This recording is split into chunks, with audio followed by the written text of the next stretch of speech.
Welcome to 99th Monkey Liberty News for Tuesday, January 21st, 2014. We have a lot of news articles today. There are a lot of things that seem significant, and we have a special guest commentator today. Don is with me and will be making comments as he sees fit. Okay. And our first article of the day is from the Daily Paul. Liberal Icon Urges Obama Impeachment, the most destructive, dangerous president we've ever had. And kind of an interesting article. Worse than Richard Nixon, an unprecedented abuse of powers, the most un-American president in the nation's history. Nat Hentoff does not think much of President Obama. Yeah, I'm more and more thinking that this is, and I've thought this for a long time, he's the globalist plan to take down America. He's the end game master to try to accomplish what they want to accomplish. And the side effect is that he's waking people up. The somewhat discouraging part is that everybody isn't awake by now because they should be. Absolutely.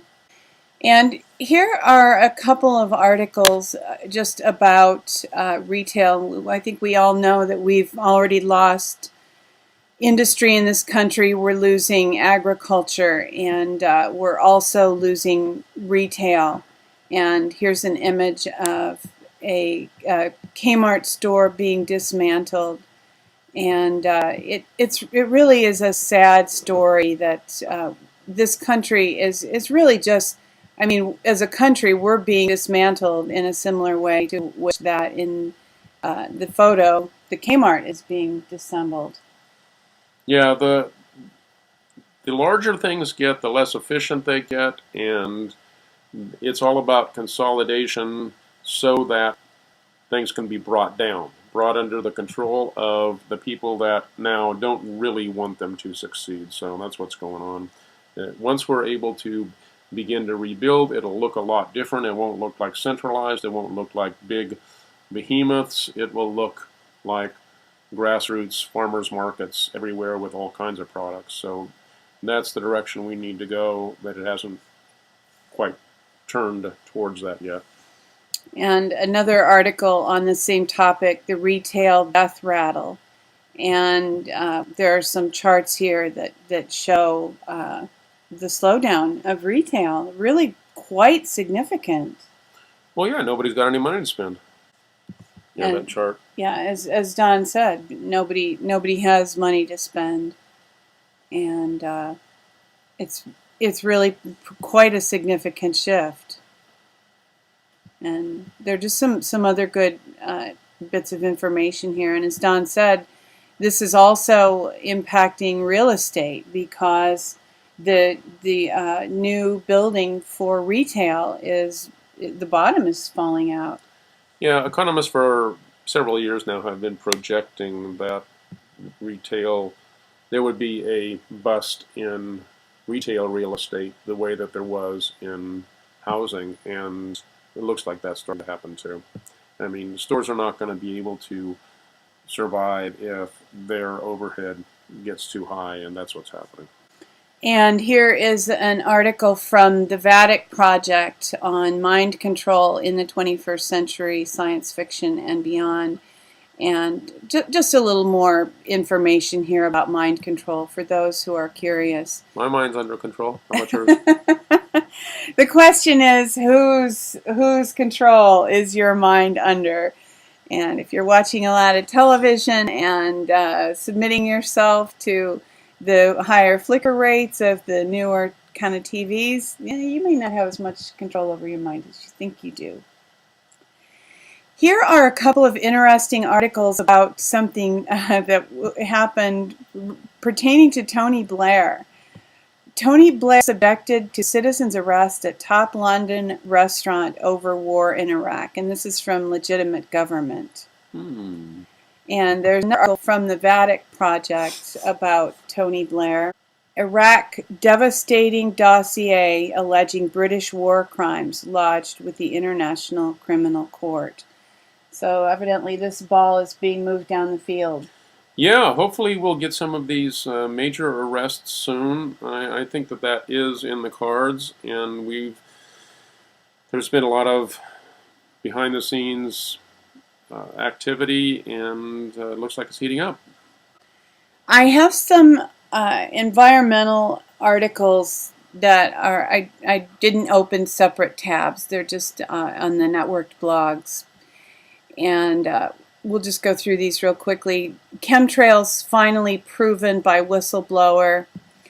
And for anybody who has questions about chemtrails, Monsanto sues Hawaiian Island for passing legislation to restrict GMOs.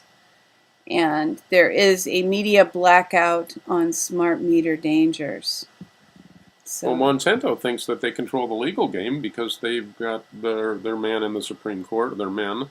And this really goes to show that the people have to regain control of the legal system. We have to disentangle the legal system from the British, the City of London control, and that's what the original 13th Amendment was all about. Americans have to take back their legal system. GMOs might be the kind of struggle that would interest a lot of people who aren't interested maybe in some of the other issues that most liberty freedom fighter type truther people are interested in, because it seems like a lot of people, mothers especially, can understand the dangers and the implicit dangers of GMOs and be willing to fight for this cause. Yeah, willingness to fight is a good thing, but I can see how it'd be easy for somebody to get discouraged and throw up their hands when all of the legal battles are won by the bad guy. And there's no way to destroy Goliath. Somehow we have to convince the people that really they can win again, and ultimately that means taking back our courts. Yeah, hopefully we'll be able to do that. In the meantime, of course, we can vote with our dollars and simply refuse to buy anything that contains GMOs and buy organic, so that when we put the pesticide companies out of business. Right, yeah, well, I'm thinking about farmers whose fields are contaminated by GMOs, and they have to pay huge fines so that they're shut out of business. It's all a horrible, horrible game, and yeah, there's no doubt that pressure from below against the GMO tactics by buying organic, it will help. I only hope that enough Americans have enough money in their pockets to pay the extra amount to buy GMOs for a long enough period of time to make a difference. Yeah, that's a good point. That is a good point, because finances are a struggle for many, many people. I have this video. This is really not in the tone that I typically choose videos, but it was, I don't know, it was kind of fun. Is a worldwide wave of action on the horizon? And this guy's pretty aggressive. I think he's more advocating. Here's some images of him, and you can kind of see that he's young, and I think he's aggressive and would like to really push for change, and that is one approach.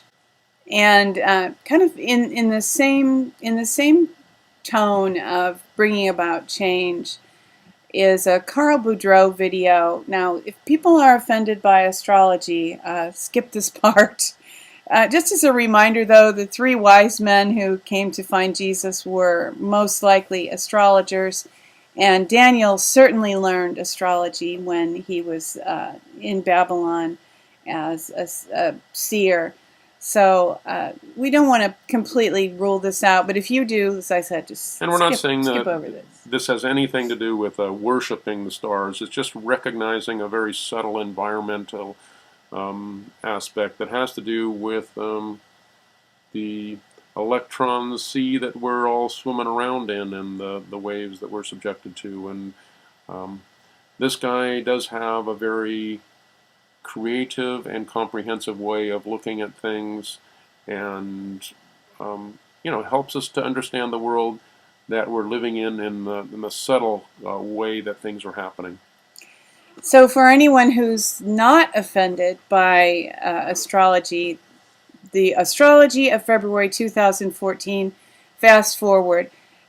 This is very encouraging, pertaining to a likelihood that there will be effective grassroots movements, and that we will be able to affect the kind of change that Don mentioned pertaining to the courts, and that the young man in the video prior to this is talking about that there can be grassroots movements that really can effectively bring about change. Yeah, the very, very encouraging thing here is just that. It's all about decentralization of power, and he's talking about how the people at the top of the pyramid aren't really able to control the game anymore as these power dynamic shifts are happening. It's all coming down to the grassroots, and that lays the burden on us in terms of waking each other up and helping each other to see the world that we live in, and placing less and less trust in our wise, benevolent leaders. Do they pay you to call them wise, benevolent leaders? Not anymore. And here's just another article, kind of along the same lines, from Washington's blog. We vanquish terrorism when we tap into the huge reserve of courage within each one of us and refuse to be terrorized. So this is kind of a little how-to on an emotional level. Yeah, don't give in to fear, and that pretty much says it all. That's the the tactic of people that are trying to hurt us. Often do that by fear, either just, oh, I've got to band together with a group because it's too scary out there on my own. And we encourage you to gather whatever resources you need and make them your own in order to live in the world that we're going into, that has less and less protective influence. So be wise as serpents and harmless as doves. Do no harm, but really do what you need so that you don't succumb to fear. Good advice. And just more about choosing the path of liberty, from Oath Keepers. Obama's lies, NSA spies, and the Sons of Liberty. Will you choose dangerous freedom or peaceful slavery? Well, that's really it. It's really exciting that America is coming back to its roots, and people are really seeing that that's what the choice has always been about. It's never been about building a big benevolent government that will help us be a shining city on a hill. It's about individuals exercising their inherent God-given liberty to be individual shining lights, and then as we do that, then we become a shining city on a hill, not because of our government, but because of our multiplied individuality. Great. And okay, so we've already decided that we are going to exercise our freedoms, and we're not going to be afraid. So we are bringing up, just because it seemed to be significant in the news this morning, just a mention of the potential for biohazards, bioattacks.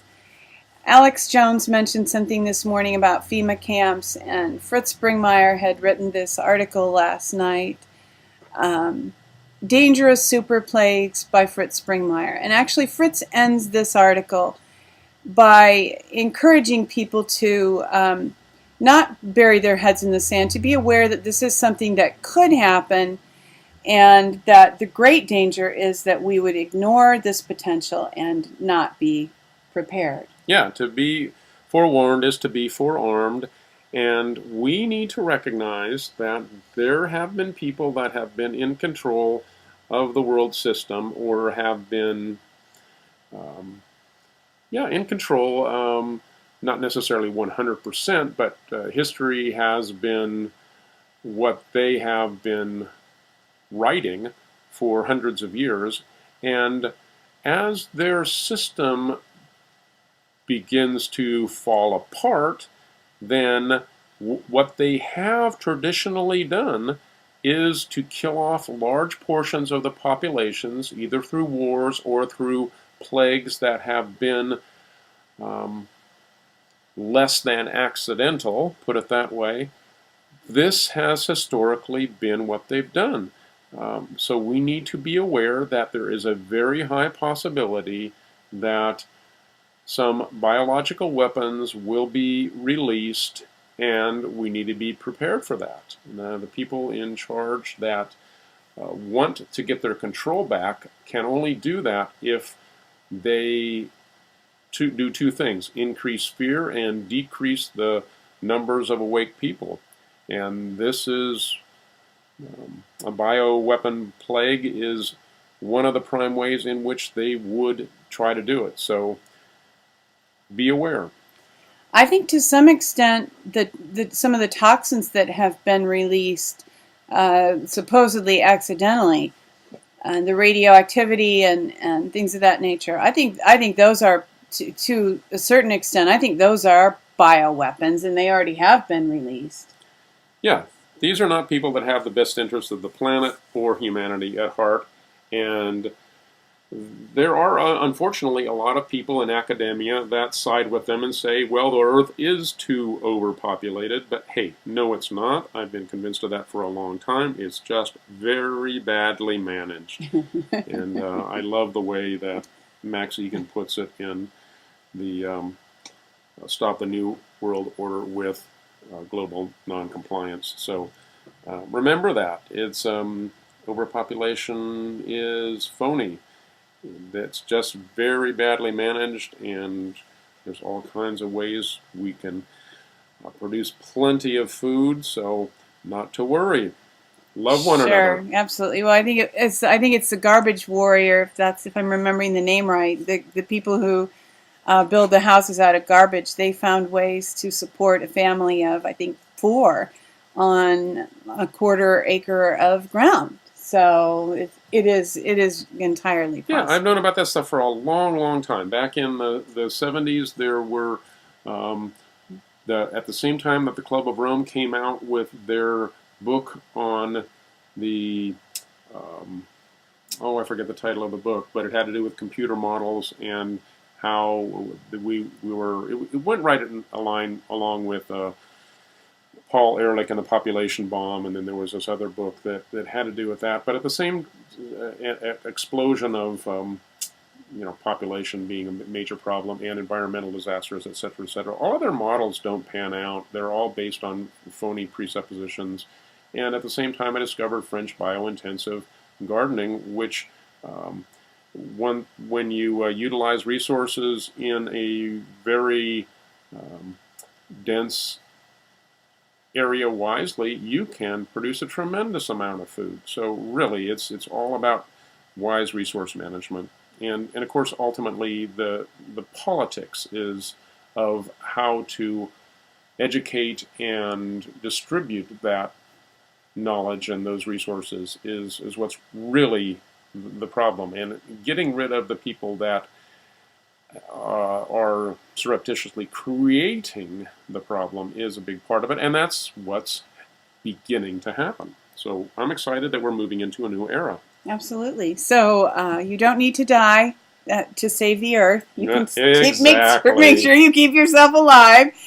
And just in the train of thought of the pandemic issue, the bad guys want to use the threat of flu to drive people to accept flu shots.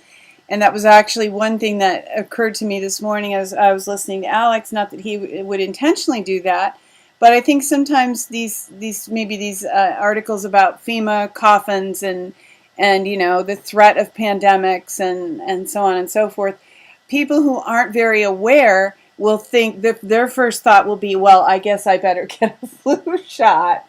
So this article warns about that. Yeah, there was actually another article recently, and maybe this is a paraphrase or makes reference to it, but I saw this article where is solid proof that receiving the flu shot does make you more likely to get the flu.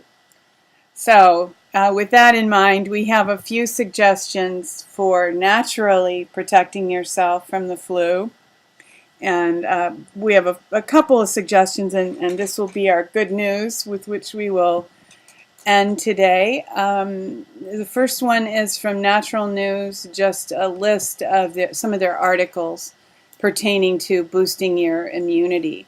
And I went to the 6 easy natural ways to boost your immune system for flu. So there is that. And one thing that we actually have not tried yet, but are intending to stock up on, oil of oregano, a powerhouse for the alternative medicine cabinet. And oregano is nature's antibiotic. It may be one reason why people who eat a Mediterranean diet tend to live longer and healthier lives. So this can be used, I've heard, to remove skin tags and warts, and internally taken to raise resistance to viruses, and has great benefits. Yeah, amazing stuff. Far better than you can get in your favorite pharmaceutical laboratory. And oil of oregano tends to be kind of expensive. There is this substance that is not very expensive at all. Grapefruit seed extract. And this, I think, has similar properties. It is antibacterial, antiviral, and antifungal. And this is actually my little secret weapon against viruses. You can make a nasal swab out of this. Just, if you look on the bottle, make sure you follow directions, because it's very strong and full strength. It will burn your skin where it touches, and especially you need to exercise caution when using it on any kind of sensitive areas. So, as I said, read the label, but I like to mix this in a carrier oil and use it as a nasal swab and an ear swab, and I think it's helpful. Hey, if I chew my grapefruit seeds, will that help? How many would you like to chew? However many there is in the grapefruit I eat in the morning. Maybe 3 or 4 seeds. I think it would take a little more than that. It might be kind of hard on your teeth too. So maybe let these machines extract it for you. But it's not as I said, it's not terribly expensive, and it can also be taken internally. I tend to use it topically, but some people take it internally as well. And so just a few suggestions for staying healthy without getting a flu shot. Absolutely. And with that, thank you for tuning in for today's 99th Monkey Liberty News. Weeping may endure for a night, but joy comes in the morning. Hoping that you will love one another, take care, insist on liberty, and live long and prosper.